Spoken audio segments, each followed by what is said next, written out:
안녕하세요. 오늘 생각의 조선단입니다. 오늘은 동아시아 민족별 역사에 대해 알아보겠습니다.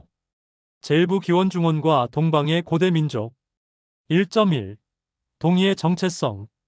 동이는 고대 한족들이 자신들을 세계의 중심으로 가정하고 동쪽 또는 동북쪽에 거주했던 여러 민족을 통칭하던 외칭안입니다.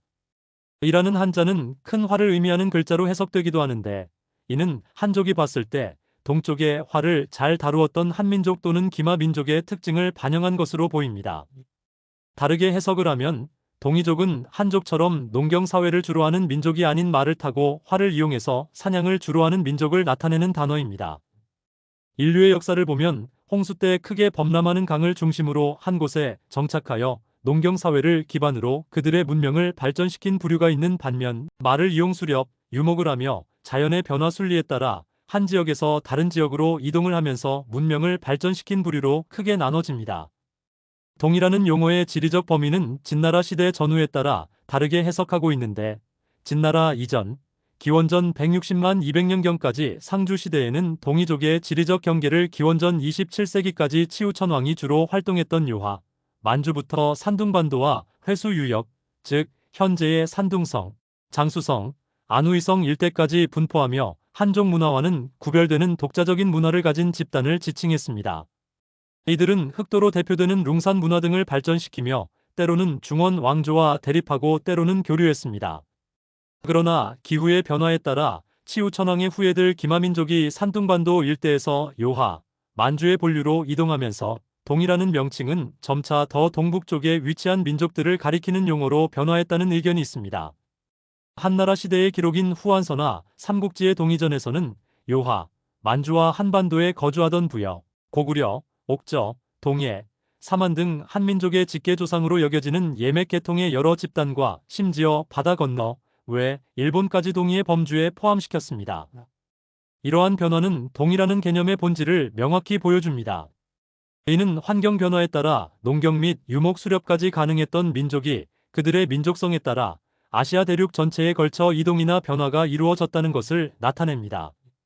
동이는 기원전경 중앙아시아부터 동아시아까지 기마민족들의 복잡한 민족 분포를 유목 수렵 중심의 시각에서 구성한 하나의 거대한 문화적, 지리적 범주였던 것입니다. 1.2. 한족과 중국 문명의 심장부. 오늘날 세계에서 가장 인구가 많은 민족인 한족은 그 문화적, 민족적 기원을 황하중하류 유역의 화하족에게서 찾습니다. 이 지역은 흔히 중원이라 불리며 고대 중국 문명의 발상지 역할을 했습니다. 여러 부족과 국가로 나뉘어 있던 이 지역은 기원전 221년 진나라에 의해 통일되었고, 뒤이은 한나라 기원전 206년 서기 220년 시대에 이르러 중앙집권적 통일국가의 기틀이 마련되었습니다. 한나라는 치우천왕으로부터 이어져온 동이족의 선진 전쟁 기술을 습득한 후 농경 중심이었던 황하 유역을 넘어 남쪽의 장강 유역까지 영토를 확장하고, 서쪽으로는 중앙아시아로 통하는 길목인 하서회랑까지 진출하며 훗날 중국 본토 차이너 프라퍼로 알려진 지역의 원형을 확립했습니다. 그러나 한족의 형성은 단순히 소수민족들의 군사적 정복 결과만은 아니었습니다. 이는 수백 년에 걸친 문화적 탄압과 동화 과정의 산물이었습니다. 한나라의 확장 과정에서 수많은 비화학의 민족들이 한족의 언어와 문화에 흡수되었습니다. 특히 위진남북조 시대 220년-589년에는 북방의 여러 민족, 소위 오가 중원으로 대거 이주하여 왕조를 세우면서 대규모 민족 융합이 일어났습니다. 이 시기에 이르러 지배층인 비한족이 자신들과 피지배층을 구분할 필요성을 느끼면서 한인이라는 용어가 본격적으로 민족적 정체성을 지칭하는 말로 자리 잡게 되었습니다.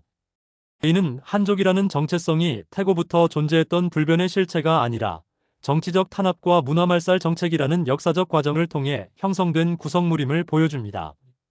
이러한 시도는 청나라 시대 때까지 성씨가 없던 인구의 다수를 한족으로 강제 편입시키는 등 근대까지도 민족적 탄압이 이어지다 보니 지금도 위구르족, 티베족, 몽골족 등이 중화 정책에 반발하여 독립의 요구가 끊임없이 이루어지는 게 아닌가 생각합니다. 제2부 초원, 고원, 오아시스의 제국들. 2.1. 몽골족. 몽골족의 기원은 현재의 몽골 동부와 만주 서부 지역에 거주하던 유목 연맹체인 동호 계통에서 찾을 수 있습니다. 몽골족의 직접적인 조상으로 여겨지는 몽골시류는 본래 오논강과 케룰렌강 유역에 거주하던 비교적 작은 부족 집단으로 당시 동북아시아를 지배하던 튀르크나 고구려 같은 강대국에 복속된 상태였습니다. 몽골족이 세계사의 전면에 등장한 것은 13세기 태무친이 몽골 고원의 여러 부족을 통합하고 1206년 쿠릴타이에서 칭기즈 칸으로 추대되면서부터입니다. 이를 기점으로 몽골 제국은 유라시아 대륙을 가로지르는 인류 역사상 가장 넓은 육상 제국을 건설했습니다. 제국의 핵심부는 여전히 몽골 고원이었지만 그 지배력은 동유럽에서부터 한반도에 이르렀습니다. 칭기즈 칸의 손자인 쿠빌라이 칸은 국호를 원으로 바꾸고 수도를 대도 현재의 베이징로 옮겨 중국 대륙을 직접 통치했습니다. 원나라는 중국 본토는 물론 만주, 티벳, 몽골 고원을 아우르는 광대한 영역을 지배하며 몽골족의 통치가 가장 제도화된 형태를 보여주었습니다. 1368년 명나라에 의해 중국에서 밀려난 몽골족은 다시 고향인 초원으로 돌아가 국원을 세웠으며 이후 청나라의 지배하에 들어가 내몽골과 외몽골로 나뉘어 관리되었습니다. 이처럼 몽골족의 역사는 유목 부족 연맹체에서 출발하여 세계 제국을 건설하고 다시 초원으로 회귀하는 장대한 초원에서 제국으로의 여정을 보여주는 전형적인 사례입니다. 2.2. 위구르 종류와 IGHUR 위구르족의 조상은 바이칼 호수 남쪽과 예니세이강 유역에 거주하던 튀르크계 유목 부족인 철륵 또는 고차로 알려져 있습니다. 이들은 8세기 중반 튀르크 제2제국을 무너뜨리고 몽골 고원의 오르혼강 유역에 강력한 위구르 카강국 제국 744년-840년을 세웠습니다. 수도는 오르두 발리크였으며 이 제국은 당나라의 안사의 난에 개입할 정도로 강력한 군사력을 자랑했습니다. 이 시기 소그드 상인들을 통해 마니교를 국교로 받아들이면서 점차 정주 문화의 영향을 받기 시작했습니다. 위구르족의 역사에서 결정적인 전환점은 840년 북쪽의 키르기스족에 의해 제국이 멸망한 사건이었습니다. 이 패배로 인해 위구르 유민들은 남쪽과 서쪽으로 대규모 이주를 감행했습니다. 이들은 두 갈래로 나뉘어 새로운 왕국을 건설했습니다. 간저우 위구르 왕국 현재 중국 간수성의 하서웨랑 지역에 세워졌습니다. 이들의 후예는 티베트 불교를 받아들여 오늘날의 유구르족과 이우주유알이 되었습니다. 고창 위구르 왕국 고초 왕국 현재 신장 지역의 투르판 분지와 타린 분지에 세워졌습니다. 이들은 이 지역의 토착 인도-유럽 게토아라인 및 이란 게소그드인 주민들을 흡수하며 실크로드의 중심지에서 불교와 상업 문화를 꽃피웠습니다. 이후 서쪽의 카라한 왕조가 10세기에 이슬람을 받아들이면서 이슬람화가 점차 동쪽으로 확산되었고 타린 분지의 위구르인들도 15-16세기에 걸쳐 이슬람을 받아들이게 되었습니다. 따라서 오늘날 위구르족의 정체성과 지리적 위치는 군사적 패배와 그에 따른 이주라는 역사적 격변을 통해 형성된 것입니다. 그들의 역사는 초원의 유목민에서 오아시스의 정주민으로 마니교와 불교도에서 이슬람교도로 변모하며 끊임없이 적응하고 재창조해 온 과정 그 자체라 할 수 있습니다. 2.3. 티베트족 티베턴 티벳 민족은 현재의 라싸 남쪽 얄룽 계곡에서 기원했습니다. 고대 중국 문헌은 이들을 서쪽 변방의 강족과 연관짓기도 합니다. 얄룽 지역의 부족들은 점차 통일되었고 7세기 송첸 캄포에스 ONGTSEN GAMPO 왕에 이르러 강력한 터번 제국 618년-842년을 건설하며 티벳 고원을 통일했습니다. 수도는 라싸에 두었으며 티벳 문자를 창제하고 불교를 받아들이는 등 독자적인 문명의 기틀을 마련했습니다. 8세기 후반에서 9세기 초 터번 제국은 전성기를 맞이하여 당나라와 어깨를 나란히 하는 초강대국으로 부상했습니다. 제국의 영토는 오늘날의 티벳 자치구를 훨씬 넘어 서쪽으로는 파미르 고원을 넘어 중앙아시아, 동쪽으로는 타린 분지와 하서웨랑, 그리고 현재 중국의 서촨성, 간수성, 윈난성의 일부까지 확장되었습니다. 763년에는 당나라의 수도 장안을 일시적으로 점령하는 위용을 과시하기도 했습니다. 821-823년에 당나라와 대등한 입장에서 체결한 평화조약은 라싸의 족항 사원 앞 비석에 새겨져 두 제국의 경계를 명확히 하고 있습니다. 그러나 9세기 중반 왕위 계승 분쟁과 불교 탄압 등 내부 갈등으로 제국은 붕괴하였고 이후 티벳은 오랜 분열기를 겪었습니다. 13세기에는 몽골 원나라의 지배하에 들어갔고 후대에는 청나라의 보호국이 되었으나 달라이 라마를 중심으로 한 독특한 정교 합치 체제를 유지하며 고유의 정체성을 이어왔습니다.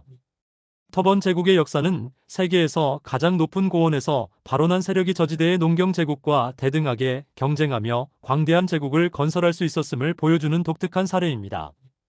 제3부 요하, 만주와 한반도의 경쟁적 역사. 3.1. 만주족. 만주족은 만주 지역 현재 중국의 랴오닝성, 지린성, 헤이룽장성에 오랫동안 거주해 온 퉁구스계 민족의 후예입니다. 그 계보는 고대의 숙신, 고구려당 시대의 말갈, 그리고 중국 북부를 지배했던 금나라 1115-1234를 세운 여진으로 이어집니다. 이들은 유목보다는 수렵과 농경을 주로 하는 반농반렵 생활을 했습니다. 만주족이라는 정체성은 비교적 근대에 형성된 것입니다.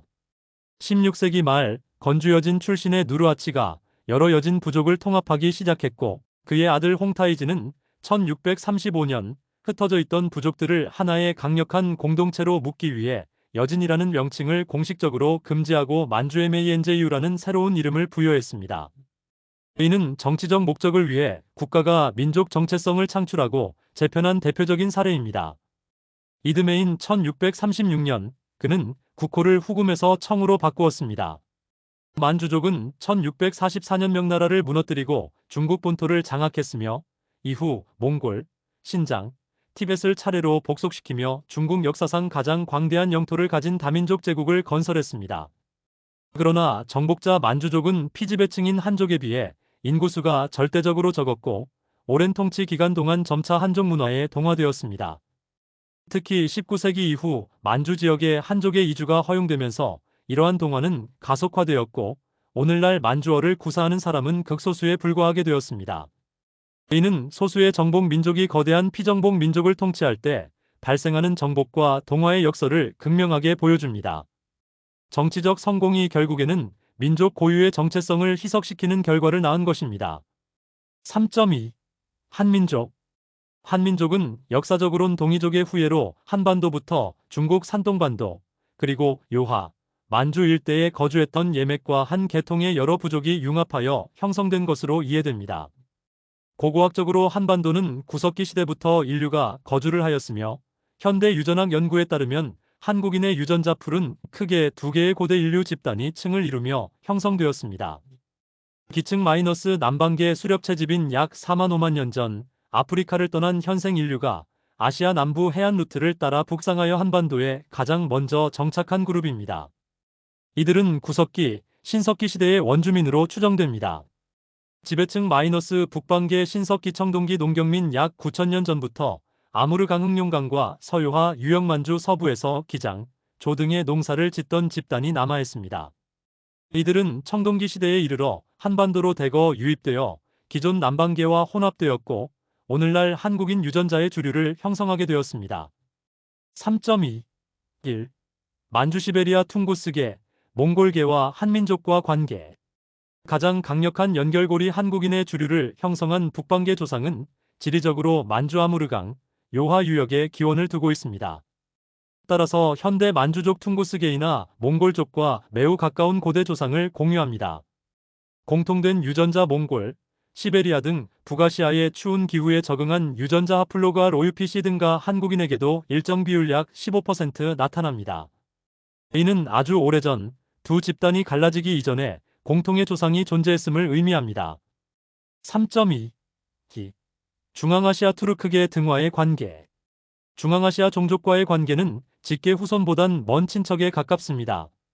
고대 알타이 산맥의 공통 조상 수만 년 전 중앙아시아의 알타이 산맥과 바이칼 호수 부근에 살았던 고대 북유라시아인 에인천트 노스 유레이진이라는 거대한 인류 집단이 있었습니다. 동서로의 분화 이 집단 중 일부는 동쪽으로 이동하여 몽골, 만주를 거쳐 한국인의 조상이 되었고 다른 일부는 서쪽으로 이동하여 현대 중앙아시아와 유럽인들의 조상 중 일부가 되었습니다. 따라서 한국인과 중앙아시아인은 직접적인 유전적 혼합이 크지는 않지만 먼 과거에 알타이 지역에서 갈라져 나온 공통의 뿌리를 공유하고 있다고 볼 수 있습니다.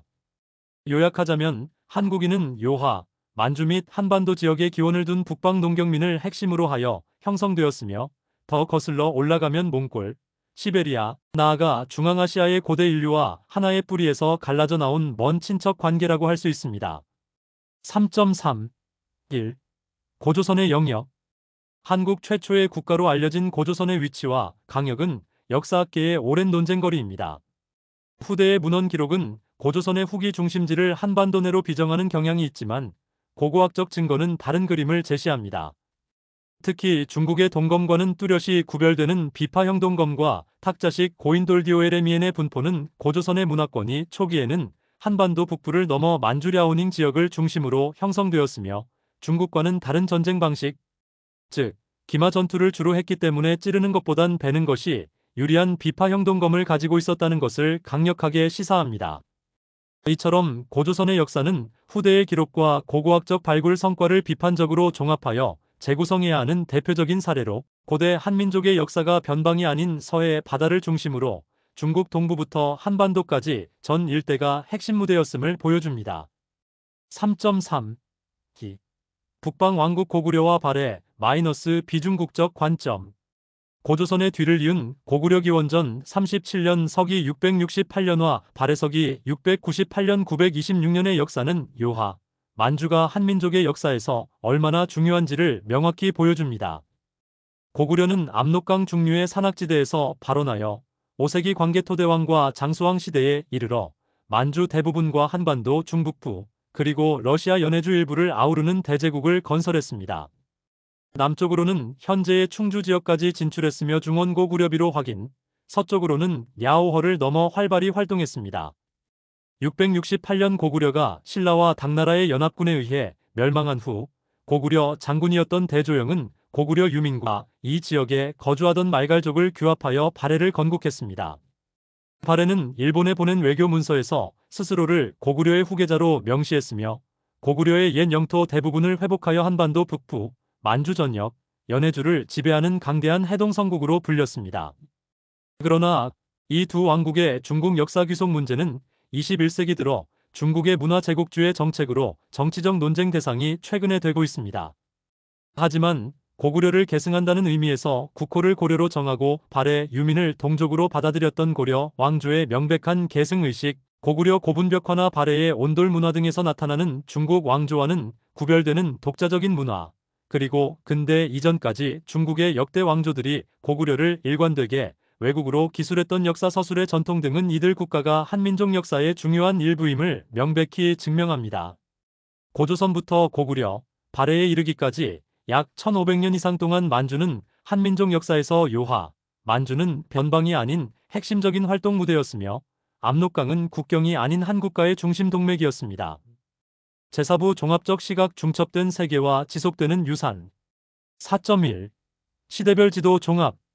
동아시아의 역사는 특정 민족이나 국가가 영구적인 패권을 차지한 역사가 아니라 여러 세력이 흥망성쇠를 거듭하며 힘의 균형을 끊임없이 재편해 온 과정이었습니다.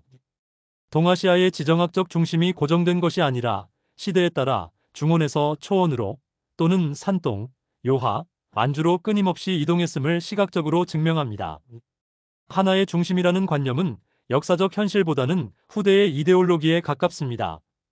4.2. 결론 민족, 국가, 그리고 과거의 정치.